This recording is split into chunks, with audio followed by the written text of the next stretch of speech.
दोस्तों नमस्कार, स्वागत है परीक्षा खबरी में। 11 दिसंबर 2022 की महत्वपूर्ण खबरों को देखेंगे।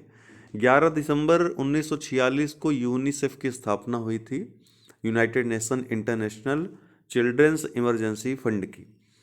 इसीलिए 11 दिसंबर को यूनिसेफ डे के रूप में मनाया जाता है। यूनिसेफ की जो स्थापना हुई थी वो विशेषतः द्वितीय विश्व युद्ध हुआ था, उसके बाद जो बच्चों की विकट परिस्थिति हुई थी पूरे विश्व भर में, उसको उसमें सहायता करने के लिए कि इस इमरजेंसी की स्थिति में बच्चों की किस तरह से मदद की जाए, उनका पुनर्वास, उनका विकास किया जाए, उनकी सहायता की जाए, खासकर भूख तक की भी जो ज़रूरत है वो पूरी की जाए।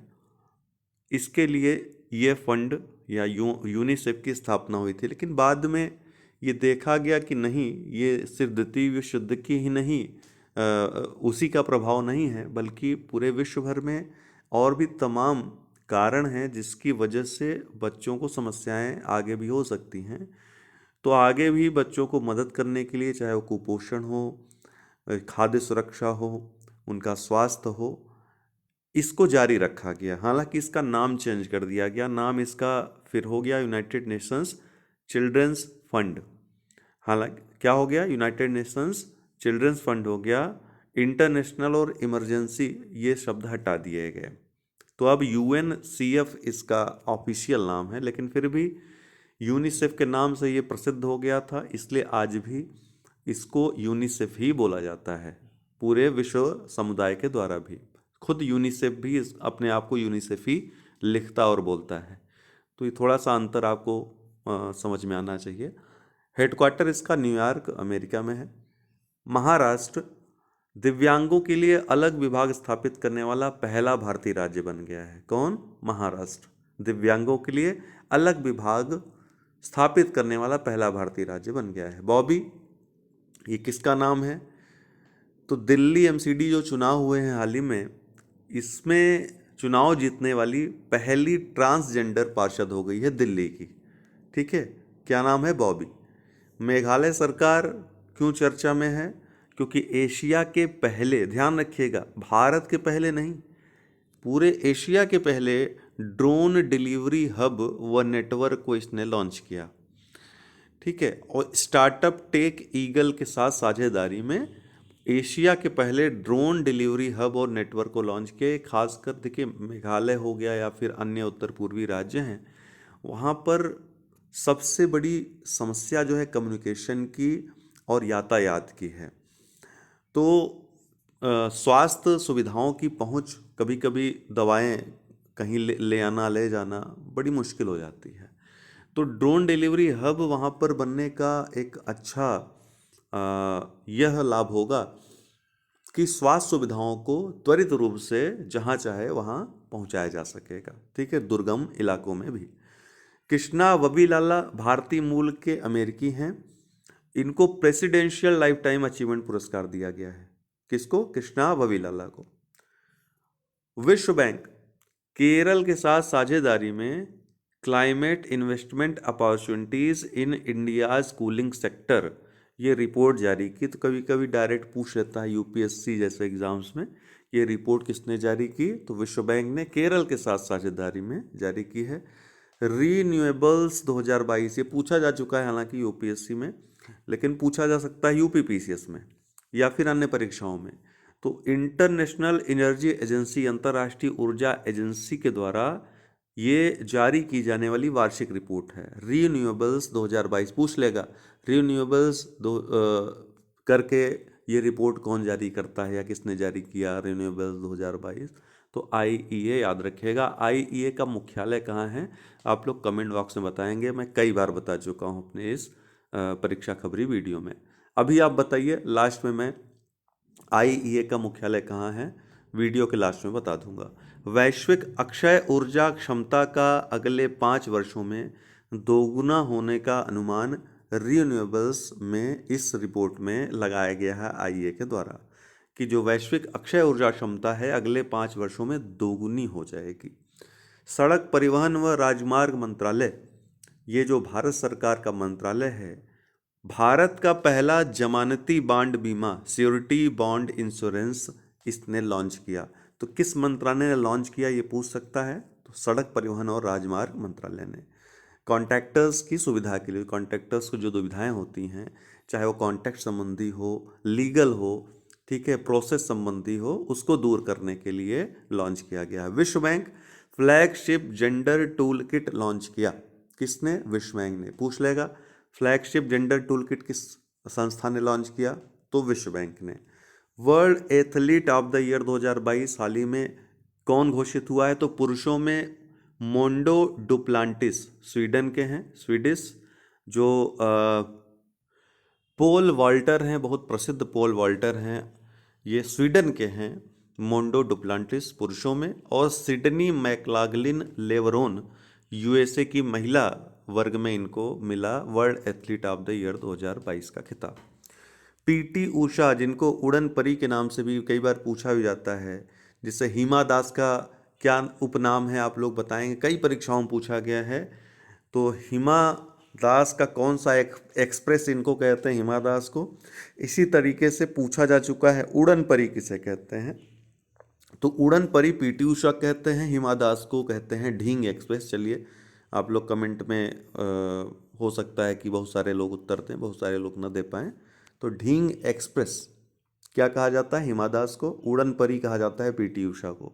भारतीय ओलंपिक संघ की पहली महिला अध्यक्ष ये बनी हैं, और 1960 के बाद पहली बार ऐसा हुआ है कि कोई खिलाड़ी इसका अध्यक्ष बना है। ठीक, पीटी उषा।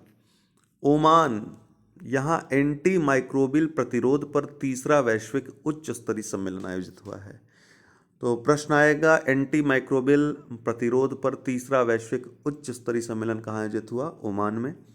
टीआरएस जो पार्टी है तेलंगाना की, ठीक है, जो एस चंद्रशेखर इसके मुख्यमंत्री हैं, इनकी सिफारिश पर चुनाव आयोग ने टीआरएस का नाम बदल करके बीआरएस कर दिया है, भारत राष्ट्र समिति कर दिया है।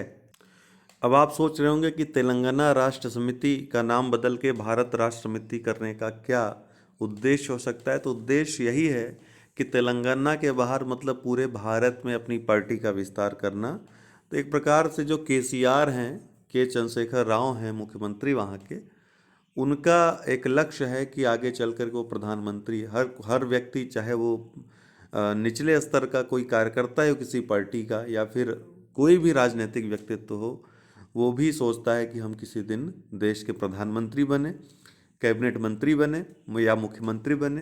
तो उसी तरीके से इनकी महत्वाकांक्षा ये जाहिर करती है।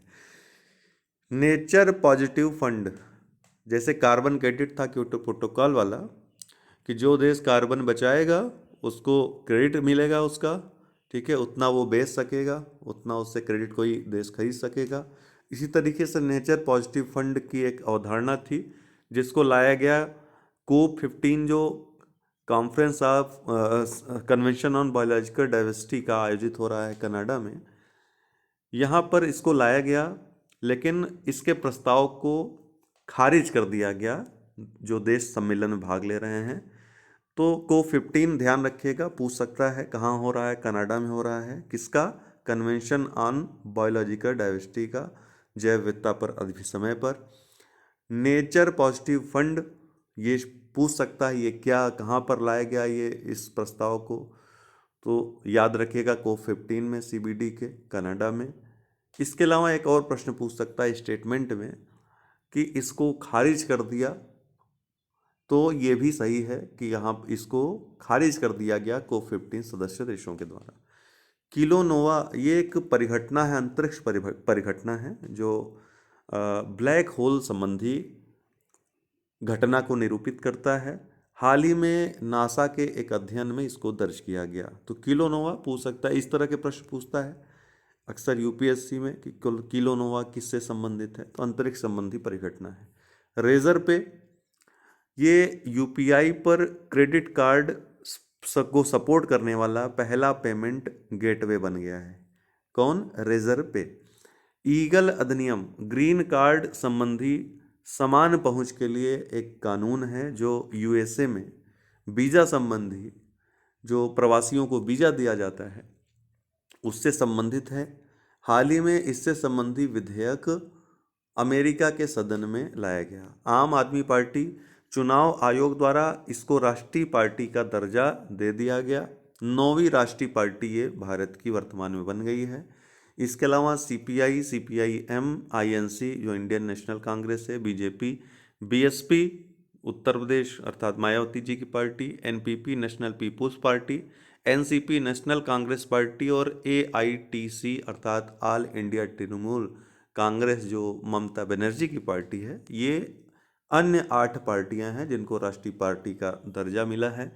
राष्ट्रीय पार्टी का दर्जा मिलने पे बहुत सारी सुविधाएं मिलती हैं। इससे प्रस्तावक हैं जो जब नामांकन दाखिल होता है तो एक ही चाहिए होता है, इसमें अन्य के लिए 2 चाहिए होता है।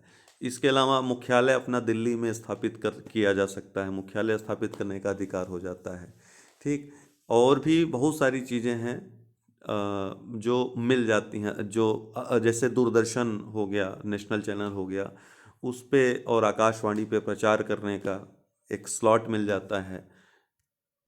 राष्ट्रीय स्तर पर चुनाव लड़ने के लिए जो चुनाव चिन्ह है उसको मान्यता दे दी जाती है। तो तमाम सुविधाएं जो है वो मिल जाती हैं एक राष्ट्रीय पार्टी के तौर पर। इसीलिए प्रत्येक जो पार्टी है वो राष्ट्रीय पार्टी बनना चाहती है।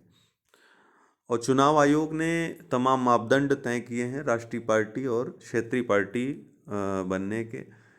तो उस मापदंड पे जो खरा उतरता है, विभिन्न मापदंड हैं, उन मापदंडों पे जो खरा उतरता है उसको राष्ट्रीय पार्टी या क्षेत्रीय पार्टी का दर्जा दे दिया जाता है, मान्यता दे दी जाती है। तो आज के लिए इतना ही। बहुत बहुत धन्यवाद।